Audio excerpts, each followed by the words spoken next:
Cycle ಮೂಲಕ ಯಮುನೋತ್ರಿ ತಲುಪಿದ ಒಂದು ಸಣ್ಣ ವಿಡಿಯೋ.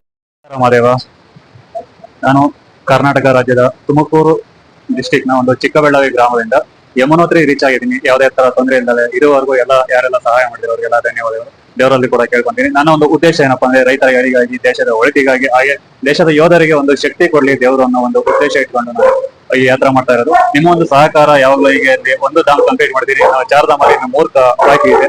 ನಿಮ್ಮ ಒಂದು ಪ್ರೀತಿ ವಿಶ್ವಾಸ ಹೀಗೆ ಹರ ಮಾಡಿದೆ.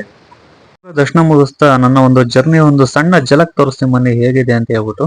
ಉತ್ತರಾಖಂಡ್ ನಲ್ಲಿ ಜರ್ನಿ ಮಾಡ್ಬೇಕಾದ್ರೆ ಜಾಸ್ತಿ ಊರುಗಳು ಇರಲ್ಲ. 20-30 ಕಿಲೋಮೀಟರ್ ಒಂದೊಂದು ಹಳ್ಳಿಗಳು ಇರ್ತವೆ. ಅದರಲ್ಲಿ ಸಣ್ಣ ಪುಟ್ಟ ಹಳ್ಳಿಗಳು ನೋಡ್ತಾ ಇರ್ಬೋದು. 20-30 ಮನೆಗಳು ಇಷ್ಟೇ ಇರೋದು.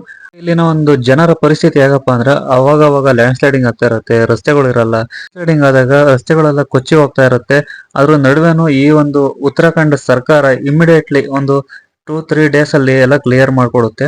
ಇಲ್ಲಿನ ಯಾತ್ರಿಕರಿಗೂ ಅಷ್ಟೇ. ನೋಡ್ತಾ ಇರ್ಬೋದು ಇಲ್ಲಿ ಇದು ಲ್ಯಾಂಡ್ ಸ್ಲೈಡಿಂಗ್ ಆಗಿ ಬೆಳಿಗ್ಗೆ ಆಗಿರೋದು. ಈಗ ಮಧ್ಯಾಹ್ನ ಮಳೆಯಲ್ಲೂ ಕೂಡ ಒಂದು ಕಾರ್ಯಾಚರಣೆ ನಡೆಸ್ತಾ ಇದ್ರು.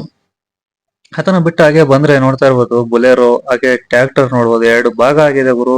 ಇಲ್ಲಿ ಲ್ಯಾಂಡ್ ಸ್ಲೈಡಿಂಗ್ ಆಗ್ಬಿಟ್ಟು ಇದನ್ನೆಲ್ಲ ನೋಡ್ಕೊಂಡು ನಾನು ಯಮುನೋತ್ರಿ ರೀಚ್ ಆದೆ ಗುರು.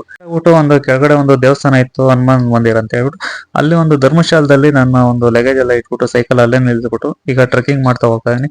ಸುಮಾರು ಒಂದು 7 ಕಿಲೋಮೀಟರ್ ಟ್ರೆಕ್ಕಿಂಗ್ ಇದೆ. ಅಂದ್ರೆ ಅಷ್ಟೊಂದೇನು ಕಷ್ಟ ಇಲ್ಲ.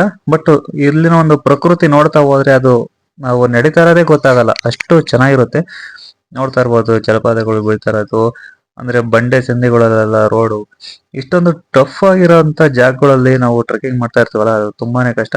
ಅಂದ್ರೆ ಕಷ್ಟ ಅಂತ ಅನ್ಕೊಂಡು ಹೋದ್ರೆ ನಮಗೆ ಕಷ್ಟ ಆಗುತ್ತೆ. ಬಟ್ ದೇವರಲ್ಲಿ ಭಕ್ತಿಯಿಂದ ಹೋದಾಗ ಯಾವ್ದು ಕೂಡ ಕಷ್ಟ ಆಗಲ್ಲ. ನಾವು ಇಷ್ಟಪಟ್ಟು ಹೋಗ್ಬೇಕಷ್ಟೇ.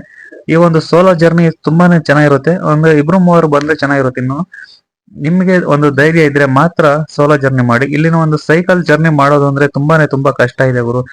ಅದ್ರಲ್ಲೂ ಊರುಗಳು ಇರಲ್ಲ, ಅಲ್ಲಲ್ಲೇ ಒಂದೊಂದು ಹೋಟ್ಲುಗಳು ಇರ್ತವೆ, ಸಣ್ಣ ಪುಟ್ಟ ಹೋಟ್ಲುಗಳು. ನೀವು ನೋಡ್ತಾ ಇರ್ಬೋದು. ಅಲ್ಲಿಂದ ಬಂದೆ ಗುರು. ಇಲ್ಲಿ ನೋಡ್ತಿದ್ದಂಗೆ ಯಮುನೋತ್ರಿ ದೇವಸ್ಥಾನ ಕಾಣಿಸ್ತು. ಮನ್ಸಿಗೆ ಏನೋ ಒಂಥರ ಸಂತೋಷ ಆಯ್ತು ಗುರು.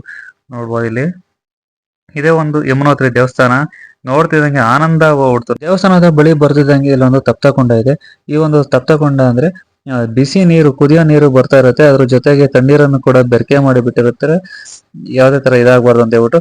ಇಲ್ಲಿ ಸ್ನಾನ ಮಾಡ್ಕೊಂಡು ಎಲ್ಲಾ ಭಕ್ತರು ಕೂಡ ದೇವರ ದರ್ಶನಕ್ಕೆ ಹೋಗ್ತಾರೆ. ಹಾಗಾಗಿ ನಾನು ಕೂಡ ಇಲ್ಲಿ ಸ್ನಾನ ಮಾಡ್ಕೊಂಡು ಮಡಿಯಾಗಿ ದೇವರ ದರ್ಶನ ಮಾಡಿದೆ. ಇದುವರೆಗೂ ನನಗೆ ಯಾರೆಲ್ಲ ಸಹಾಯ ಮಾಡಿದಿರೋ, ಸಪೋರ್ಟ್ ಮಾಡಿದಿರೋ ಎಲ್ಲರಿಗೂ ನನ್ನ ಒಂದು ಹೃತ್ಪೂರ್ವಕ ಧನ್ಯವಾದಗಳನ್ನ ಹೇಳ್ತೀನಿ.